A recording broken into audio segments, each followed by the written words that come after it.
জানি না, আমি রাজনীতিকান্তি স্টাইলে ভিক্ষা করি। একটা পাওয়ারফুল পুরো একটা চুম্বক আমি রাস্তার মাঝখানে ছুঁড়ে দিই, আর পাবলিকের পকেট ছিঁড়া সমস্ত খুচরা পয়সা সেখানে এসে জমা হয়।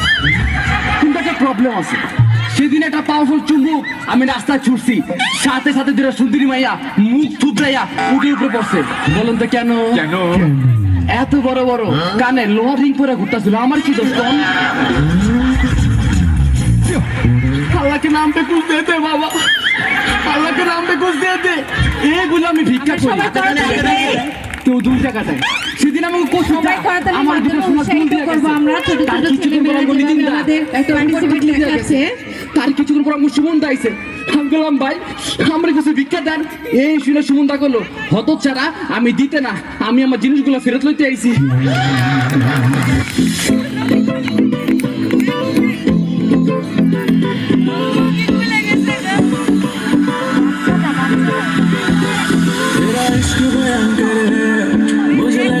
शक्कर है मुझे लेके भाग जा तू, सारा दिल का चक्कर है, तेरी बातें तिरंगी मुझे लगती है कड़वी, तेरे प्यार की चादर से डरती है मेरी सर्दी, मैं आशिक सीधा साधा हूँ फिर भी थप्पड़ खा जाता हूँ, आवारगी के होंगे तेरे चर्चे चर्चे हर गली में बांटे जाएंगे বর্তমানে প্রেমের শান্তিরে বিক্রি করে জ্বালায়। प्यार के पर्चे अपने प्यार के पर्चे हर गली में बांटे जाएंगे, अपने प्यार के पर्चे अपने प्यार के पर्चे। আপনাকে নতুন বিয়ে হয়েছে তাই না? তুই কি করে বুঝলি? দেখেন জাগো নাচার কথা, তারা এই গরমে ডান্স বাংলা নাচের অডিশন নিয়ে আইতাছে না, আর আপনারা পুরো নাইচা নুচা আমার ভিক্ষার দোকানের ডিসপ্লেটা ধ্বংস করে দিলেন। খবরদার এরকম বলবে না। আমার বর কি করে জানো? কি করে? আমি একজন হিপ হপ ডান্সার, শুধু তাই নয় আমার বইয়ের নামের মধ্যে হিপ আছে বলেই আমি ওকে বিয়ে করেছি। কি নাম আপনার বউয়ের? হিপসিতা। আপনারা যা আমলা তাই করেন, বাসি ট্রেনে যখন আইসিনি তখন যে ভিক্ষা দিবেন না? এই তোমাকে যদি 500 টাকা দেই, একটা কাঁসার বাটা কিনা ভিক্ষা করুন। তোমাকে যদি 1000 টাকা দিই, একটা রুপোর বাটি কিনা ভিক্ষা করুন। আর যদি তোমাকে 5000 টাকা দেই, একটা সোনার বাটি কিনা ভিক্ষা করুন। এই থেকে আপনারা কি বুঝলেন? একটা ভিখারি হতে পারে কিন্তু নিজের প্রফেশনকে কখনো ছোট করে না। মজা হয় নাই, মজা হয় নাই, মজা হয় নাই।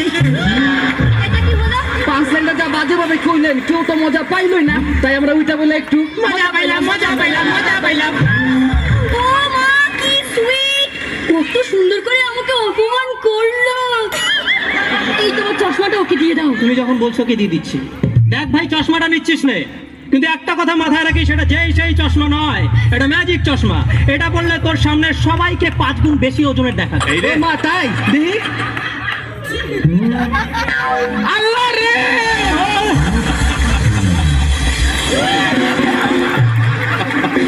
কি হলো? ভয় পাইছিলাম। কেন?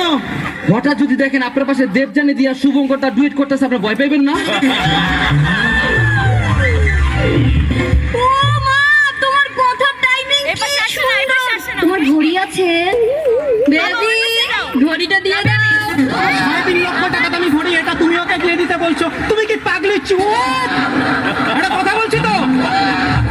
আরে বাবা আমি তোমাকে 5 লাখ টাকা দামের ঘড়ি কিনে দেবো, তুমি এটা ওকে দিয়ে দাও। তুমি যখন বলছো আমি কি না করতে পারি? এই নে ঘড়িটাও নিয়ে নে, কিন্তু একটা কথা মাথায় রাখিস, এটাও কিন্তু যেই সেই ঘড়ি নয়।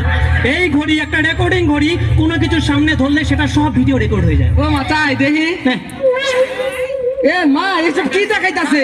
খারাপ ভাবিস না ভাই, অ্যাকচুয়ালি আমি আগে পাইলসের ডাক্তার ছিলাম তো তাই। তোমার ঘড়িতে এইসব থাকে? So pathetic. ও মা কি সুন্দর, আমার পিঠে হাত দেখবার করেন না? So pathetic. করন। So pathetic.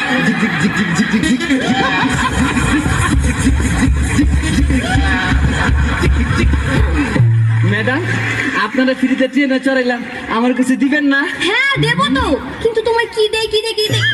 এই তো বেবি তোমার খুব সুন্দর বডি আছে, শার্ট ছাড়া খারাপ লাগবে না, শার্টটা ওকে দিয়ে দাও। তোমার ব্যাপারটা কি বলো তো বেবি? তুমি আমার চশমা ওকে দিয়ে দিলে, তুমি আমার ঘড়িটা ওকে দিয়ে দিলে, তুমি আমার পরনের শার্টটা ওকে দিয়ে দিচ্ছ। এই তুই আজকে আন্ডারপ্যান্ট পরে এসিস তো ভাই? হ্যাঁ করছি। যাক বাঁচা গেছে, আজকে আমি আবার ওটা পরে আসি। এই, বাজে কথা বাদ দিয়ে শার্টটা ওকে দিয়ে দাও। দিচ্ছি, ফকির করে ছললো আমাকে। দেখ ভাই, এই শার্টটা নিচ্ছিস না, কিন্তু একটা কথা মাথায় রাখিস, সেটাও কিন্তু যেই সেই শার্ট নয়। এই শার্টটা পরলে তোর যাকে সব থেকে বেশি গালিগালাজ করতে ইচ্ছে করবে, তুই তাকেই সব থেকে ভালো ভালো কথা বলবি। শুভঙ্কর দা, শুভঙ্কর দা একজন ভালো মানুষ। শুভঙ্কর দাকে যদি একবার হাতের কাছে পেতাম না, মিষ্টি খাওয়াতাম। ইচ্ছে করছে শুভঙ্কর দার মাথাটা ধরে একটা চুমু খেয়ে বলি, আপনার মাথায় কত বুদ্ধি। সেই বুদ্ধি যদি আমার মাথায় থাকতো না, তাহলে আজকে আমি মিরাক্কেল ডিরেক্ট করতে পারতাম। এই এটা তো আমার ডায়লগ, আপনি বললেন কে? জানি তো তোমার ডায়লগ, কিন্তু কি করবো বলো, আমার মুখে তো কোনো পাঞ্চ লাইনই নাই। তাই জাজরা যদি বলে তোমাকে নেওয়া হয়েছে ঠিকই, কিন্তু ইউজ করা হয়নি, সেই ভয়ে আগে থেকেই বলে দিয়েছি। तेरी आंखों की नमकीन मस्तियाँ, तेरी हंसी की बेपरवाह गुस्ताखियाँ, तेरी जुल्फों की लहराती अंगड़ाइयाँ,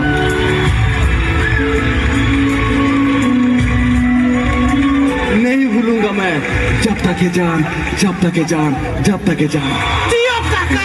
ডায়লগ দিলা উস্তাদ, তুমি এত সুন্দর ডায়লগ বলো, তোমার এত সুন্দর মুখ, তুমি তো হিরো হতে পারো। ভালো ডায়লগ কইলে আর সুন্দর মুখ থাকলে হিরো হওয়া যায় না। কেন হয় যায় না? এই যে আমি দেখেন সিলেখাতি এত ভালো ডায়লগ কয়, এত সুন্দর মুখ, জীবনে কোনদিন হিরো হইতে পারছে? এটা একদম ঠিক বলেছে, কিন্তু এটা একদম ঠিক। তবে আমাদের ইন্ডাস্ট্রির হিরো কিন্তু সেই একজনই, হিরো হিরো একদম